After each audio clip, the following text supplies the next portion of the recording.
Hello students, तो कैसे हो आप सभी। और हमारे सभी जो नए बिगिनर्स हैं ऑलरेडी उनके लिए हम बहुत सारी इंफॉर्मेशन जो है हमारे प्यारे यूट्यूब चैनल पे डाले जा रहे हैं। और मैं चाहूंगा कि आप सभी स्टूडेंट्स इस टॉपिक के ऊपर भी अच्छे से गौर फरमाइए, क्योंकि बहुत इंपॉर्टेंट टॉपिक है कि क्यों फर्स्ट अटेम्प्ट में students CSR net exam crack नहीं कर पाते। क्या ऐसा संभव ही नहीं है? क्या बहुत सारे स्टूडेंट्स के दिमाग में आता है कि बहुत सारे स्टूडेंट्स इस एग्जाम को देते होंगे, उन्होंने ऑलरेडी बहुत बार प्रिपरेशन की होगी और उस वजह से हम फर्स्ट टाइम प्रिपरेशन कर रहे हैं, तो इस वजह से हमारा एग्जाम क्वालिफाई नहीं हुआ होगा। और यही माइंड में बिठा के वो एक क्लियरिटी रखते दिमाग में कि भाई नहीं होगा हमसे, तो ये बिल्कुल गलत सोच है स्टूडेंट्स। तो मैं बताना चाहूंगा आप सभी को जी हाँ, संभव है। अगर आप first time CSR net exam की प्रिपरेशन कर रहे हो तो ऐसे बहुत सारे एग्जाम्पल आईएफएस के पास है कि फर्स्ट अटेम्प्ट में ही, फर्स्ट प्रिपरेशन में ही आपकी सीएसआर नेट की जेआरएफ भी निकल के आएगी और अच्छी रैंक भी लेके आएगी। लेकिन बहुत सारे स्टूडेंट जो सेल्फ प्रिपेयर करते हैं, बहुत जगह पे क्लासेस भी लगाते हैं, लेकिन फिर भी वो कहीं ना कहीं उनको कुछ ऐसी चीजें हो जाती है उनके साथ कि जिसके वजह से उनके फर्स्ट अटेम्प्ट में एग्जाम को क्वालिफाई नहीं कर पाते। बहुत सारे लोगों का सपना होता है कि मैं फर्स्ट अटेम्प्ट में ही ये एग्जाम क्लियर करवा दूं, फर्स्ट अटेम्प्ट में ही मैं ये चीज कर दूं, वो चीज कर दूं। ऐसी बहुत सारी चीजें स्टूडेंट्स के दिमाग में चलती रहती है, लेकिन उसके करने के लिए, उसको पूरा करने के लिए, अपना सपना पूरा करने के लिए आपकी मेहनत भी उतनी इंपॉर्टेंट है। और सबसे इंपॉर्टेंट, किस तरीके से मेहनत आप कर रहे हो ये भी उतना इंपॉर्टेंट है। क्योंकि आप प्रिपरेशन अच्छे से करोगे, आप 6 महीने बहुत अच्छे से प्रिपरेशन करोगे, आप हर एक टॉपिक को पढ़ोगे, आप हर एक कोर्स को पढ़ोगे, हर एक सब टॉपिक को पढ़ोगे और हर एक टाइप के क्वेश्चंस को भी सॉल्व करोगे स्टूडेंट्स। लेकिन क्या होगा जब आपका पेपर ही कवर नहीं होगा, तो कैसे आप एग्जाम को क्वालिफाई कर पाओगे? तो सबसे पहला और सबसे बड़ा रीजन स्टूडेंट्स आप सभी का ये रहता है कि टाइम मैनेजमेंट जो है ना, उसमें बहुत बड़ा, यू कैन से कि बहुत बड़ा चेंज, बहुत बड़ा इफेक्ट आ जाता है आपके फाइनल मार्क्स में और आपके नॉलेज के बेस के ऊपर। क्योंकि आपका नॉलेज काफी हाई लेवल का भी बने, लेकिन आपका टाइम मैनेजमेंट अगर गलत हो जाए तो फिर स्टूडेंट्स आप नहीं कर पाओगे इस एग्जाम को क्वालिफाई। इसलिए टाइम मैनेजमेंट आपका होना बहुत ज्यादा जरूरी है।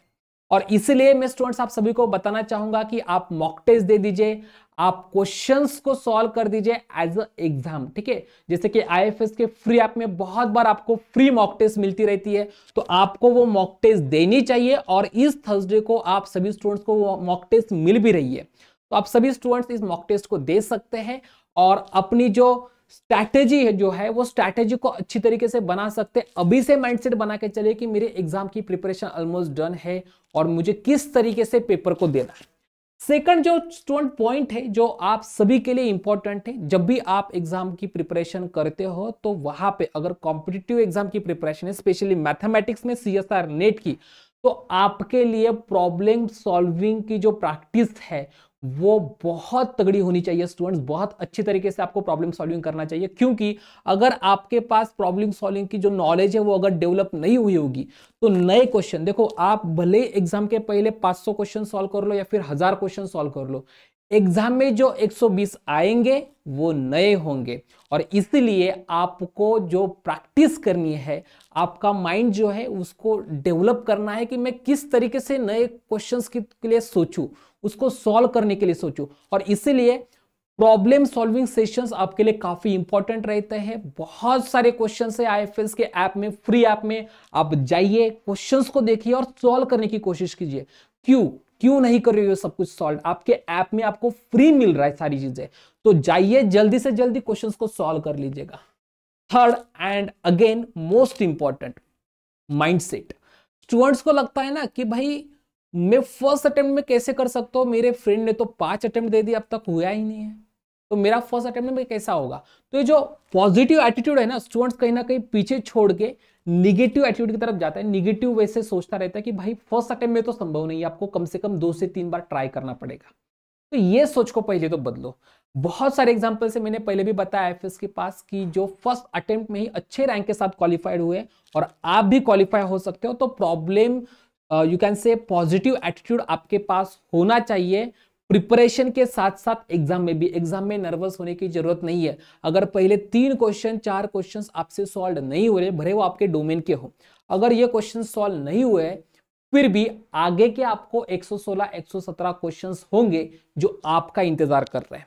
तो पॉजिटिव एटीट्यूड होना बहुत जरूरी है आपके एग्जाम की प्रिपरेशन में और एग्जाम को देते टाइम में भी, ठीक है। और मैं लास्ट पॉइंट जिसको मैं सभी स्टूडेंट्स को बताना चाहूंगा कि आपको पता होना चाहिए आप जो पेपर देने जा रहे हो उसके पीवाईक्यूज के बारे में, कितने टॉपिक से कितने क्वेश्चंस आए हैं, कौन सा टॉपिक इंपॉर्टेंट है, कौन सा टॉपिक इंपॉर्टेंट नहीं है, कौन से टॉपिक के ऊपर एक्स्ट्रा एफर्ट देने चाहिए, कौन से टॉपिक को स्किप करना चाहिए, आपको क्या पढ़ने में अच्छा लग रहा है, उनकी रिक्वायरमेंट क्या है। अगर उनको रियल एनालिसिस इंपॉर्टेंट लग रहा है, उनके क्वेश्चंस एग्जाम में क्वेश्चंस रियल एनालिसिस के ज्यादा आ रहे हैं, तो भले ही आपको डिफिकल्ट लग रहा हो आपको पढ़ना पड़ेगा। और ये आप तभी समझ पाओगे जब आपके पास पेपर एनालिसिस अवेलेबल होगा। तो प्रीवियस ईयर क्वेश्चंस पेपर का एनालिसिस आप लोग अच्छे से कर लीजिएगा। इंपॉर्टेंट टॉपिक्स जो है उनको अच्छे से क्लियर करवा दीजिए, एक स्ट्रक्चर दिमाग में क्लियर हो कि ऑर्डिनरी डिफरेंशियल इक्वेशन है ये टॉपिक्स, मैट्रिक्स बेस्ड टोपोलॉजी से ये टॉपिक्स, रियल एनालिसिस से ये टॉपिक्स और लीनियर अलजेब्रा से ये टॉपिक्स।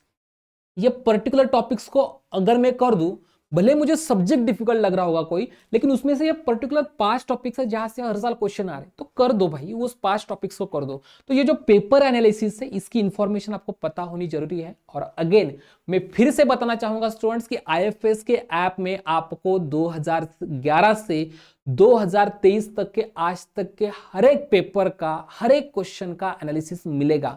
कौन से सब्जेक्ट से वो क्वेश्चन आया है, कौन से सेक्शन से वो क्वेश्चन आया है, वो सारी इंफॉर्मेशन आपको इस ऐप में फ्रीली अवेलेबल हो जाएगी।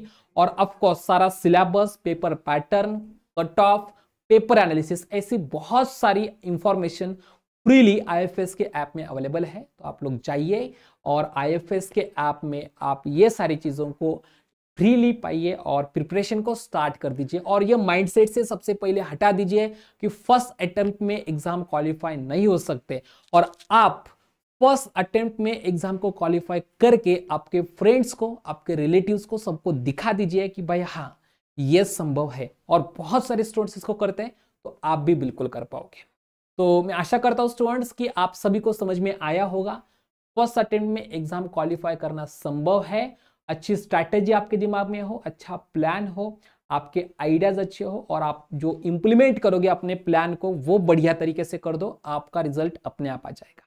So wish you all the very best students for your preparation and happy learning. Thank you.